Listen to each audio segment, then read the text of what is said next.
I'd like everyone to turn to the book of Genesis. Let me get the right verse here. In Genesis 25. And I'm sure that we've heard the story of Esau and Jacob, twin boys that were born to Isaac and Rebekah. They were grandsons, those boys, of Abraham. Esau was the firstborn of twins, and he was the eldest who stood in line to inherit the legacy of Abraham and Isaac.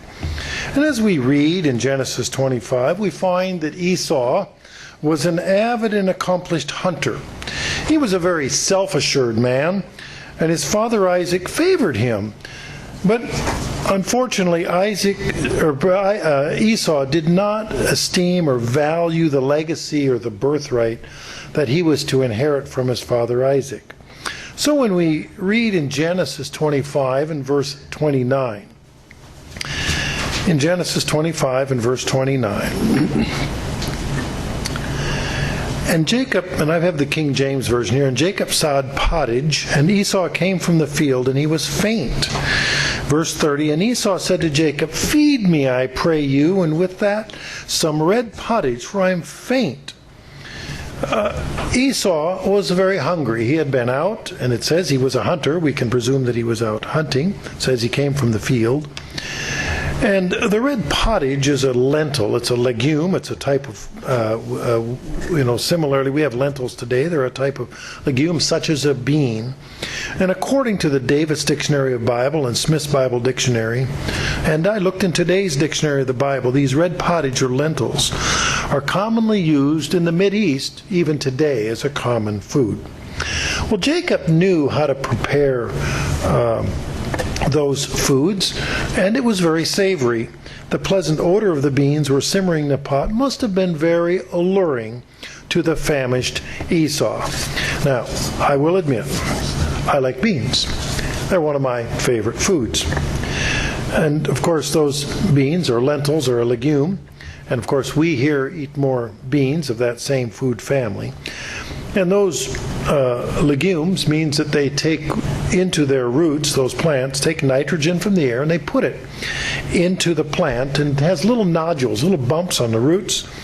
And those are stored nitrogen, and it makes it an important source of protein, that nitrogen, so that we can, amino acids, so that we can build protein in our own bodies. And of course, we're familiar with those edible beans. And I grew up also raising crops there was edible beans grown in the area, but the leaves and the stems and the stalks were used for livestock fodder. And then I got to thinking, there was the story that we've all heard as a child about Jack and the beanstalk. And the beans, of course, have climbing vines. My eldest daughter uses a 3-seed technique. In her garden, she plants corn to grow tall, squash to cover the ground, and then beans in the same place that will wind up the stalk. So as the corn grows, the bean plant grows up, wraps its vines around, and the squash spreads out on the ground and shades out the weeds. When you combine beans with rice, it makes a more complete protein. In fact, I was reading and just stumbled across it yesterday, that the 5 foods that you could survive with, if you really, really had to, just the 5 foods that meet your needs, would be beans and corn and squash, rice, and eggs, interestingly enough. And there are different theories on that, but beans are integral. If you take a look at how many different kinds that we consume now, of course there's pinto beans, a staple in Latin America. Then there's black beans. I like to keep a few of those on my pantry shelf. My personal favorite are northern white beans, when they're soaked and barbecued up and just baked just right. Have the brown sugar and the spices, and I can almost taste them now.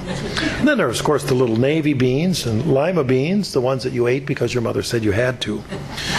Butter beans is something new to me, being raised in the north. I had never heard of butter beans. until I was nearly 40, and I was doing business around the country, and I was in South Carolina visiting a customer, and he said, "You're coming with me to lunch. We're going to show you some Southern-style food." And that was my first taste of butter beans, and so now I have them at home. I like to put about equal amounts of butter as I do with the beans. It's just really good. Of course, we have kidney beans, pea beans, chili beans, and of course soybeans, which I used to raise and still have on my farm, and mostly in the United States and Brazil. And they're used in East Asia to make soy sauce, bean sprouts, which I use when I make pad thai, tofu or bean curd, and then soy flour is a protein additive to many foods, as well as to livestock feed. And soybeans are also high in an oil content, used for cooking oil. Of course, on the shelf, we go down to the store and we find Van Camp's, Bush's, and other famous ones. And it's hard to believe that in 1980 I was making arrangements for a feast activity in Eugene, Oregon.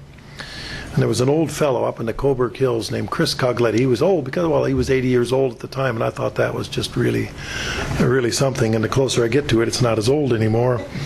But I was much younger in 1980. And I was arranging for a steak fry and a hayride for singles and young adults. And we had old Chris Cogletti, and he liked to ride horses and make this big steak fry. And he was explaining this menu, and along with the steaks that he was going to cook for this was beans. And of course, I'm saying, well, what do you put in the beans? So we went over the list of the do's and the don'ts of what you put into beans, and they were very savory. It was country style, and then we were probably familiar with the several expressions: putting beans on the table, which means just like bringing home the bacon, right? It's earning enough money to put food on the table, enough to get by, and then of course we've heard the expression putting meat in the beans. That's a little extra. That's kind of like a bonus, something over and above and beyond. You have a little more money than just the basics, so you can add to it. Rhetorically means you're just a little bit better off than putting beans on the table. And then we are familiar with the expression not worth beans. Well, in other words, it's not just not worth very much. After all, beans are relatively cheap. What are a few beans worth? Although we can remember back on Jack and the Beanstalk that his mother didn't think those 5 beans were worth very much. And then we probably have heard the expression doesn't know beans. Well, doesn't know very much, I think, is a reasonable translation. And then those of you that have played softball or baseball know what it is to get beaned, to be hit by when the batter gets hit by the ball, it's thrown by the pitcher. And then when I grew up in an area that had a large Seventh-day Adventist population, they also had a high school in the area, a residential academy, and they still do. And I grew up, that was just the way it was. They were there. And I did not realize it until later as I'm growing up that many of the SDAers didn't eat meat. They were vegetarians. And I heard people mention that they called them bean eaters. It was a pejorative term. It wasn't meant as a compliment. I didn't know that it wasn't a compliment. I like beans. So I didn't see what the problem was. So I never really quite understood that. It took me a while before somebody explained things to me. So when we get to the point here where Jacob was cooking the beans, Esau was very hungry and very desirous of food. Let's take a look on Genesis 25 and verse 31. We can continue on. And Jacob said, "Sell me this day your birthright." In verse 32, and Esau said, "Behold, I am at the point to die. What profit shall this birthright do to me?" Verse 33, and Jacob said, "Swear to me this day," and he, meaning Esau, swore to him, Jacob. And Esau sold his birthright to Jacob. In verse 34, then, meaning after that, Jacob gave Esau bread and pottage of lentils, and he did eat and drink, and rose up and went his way. Thus Esau despised his birthright. If we look through the spiritual underlying lesson here, as well as the face value of it, Beans represented the cares, or in this case the lentils or the pottage, represents the cares of this world, the pulls of a carnal life. For Esau, the pleasant aroma caused his stomach to growl in anticipation. He was probably salivating heavily, remembering that the last time that he had such a savory dish. And Esau was very hungry. I've heard it said that the taste of food is in direct proportion to when you last ate. And it appears that he hadn't eaten for a while, and if he thought they were good before, they were especially good that day. The question facing Esau is the same question that faces us today. Will we trade the beans of this world for the inheritance from God?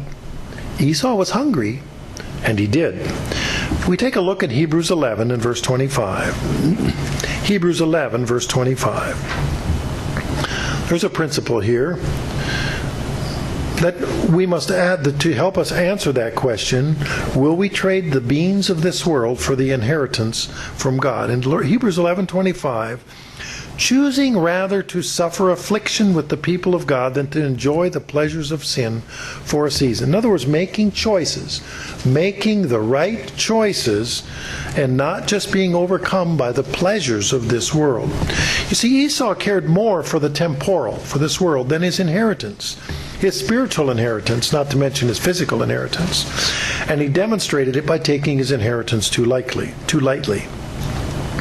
We can read about, in the book of Obadiah, about Esau. It's a prophecy concerning Edom, the tribe of Esau. Esau's twin brother Jacob knew that Esau didn't highly value his birthright. Jacob sought out the opportunity then to supplant Esau, to bargain with Esau, because Jacob knew Esau's casual attitude concerning his birthright. In Obadiah 1, in verse 6. In Obadiah 1, in verse 6. How are the things of Esau searched out? How are his hidden things sought up? Well, Jacob knew the hidden things of Esau. It was his twin brother. He knew Esau's cavalier attitude towards the birthright. Jacob, the very name Jacob means supplanter or heel grabber, recognized the value of the birthright and sought to obtain it from Esau. In the Teacher's Bible Commentary, the author notes that Jacob was making a value-for-value bargain, an exchange. Jacob was not offering more than what he thought Esau would be willing to pay. Jacob's offer was in line with his perception of how Esau valued the birthright. In Genesis 27, verses 1 through 38, it's that chapter that reveals how Jacob continued then to supplant Esau, not just in the birthright, but on through the blessing from their father Isaac. I'm not going to go through the blessing portion of it. But and so, how highly do we value the birthright that God has given to us? And that's really the question that we must answer. Is it important for us? Or will we be overcome by the good smells and the good tastes of this world? The things that are enticing to us, that will draw us away. The things, and we have good reason. We're very famished, we're very hungry, very, very thirsty. But are we thirsting for the truths of God? After we read Genesis, the whole chapter of 27, we find out that when Esau realized, after all of this, that he had no longer had the birthright or the blessing, Esau cried out and he wept. But his reaction was too little. It was too late. And it lacked sincerity because he didn't care when the caring counted. His heart and attitude were not in tune with what his father Isaac expected and his grandfather Abraham expected him to be, but most important, what God the Father expected of him. So, how do we answer the question? Will we trade the beans of this world for the inheritance from God? Should we be hungry for the right things, which is hungry for the spiritual salvation that God is offering us, and avoiding the beans of this world?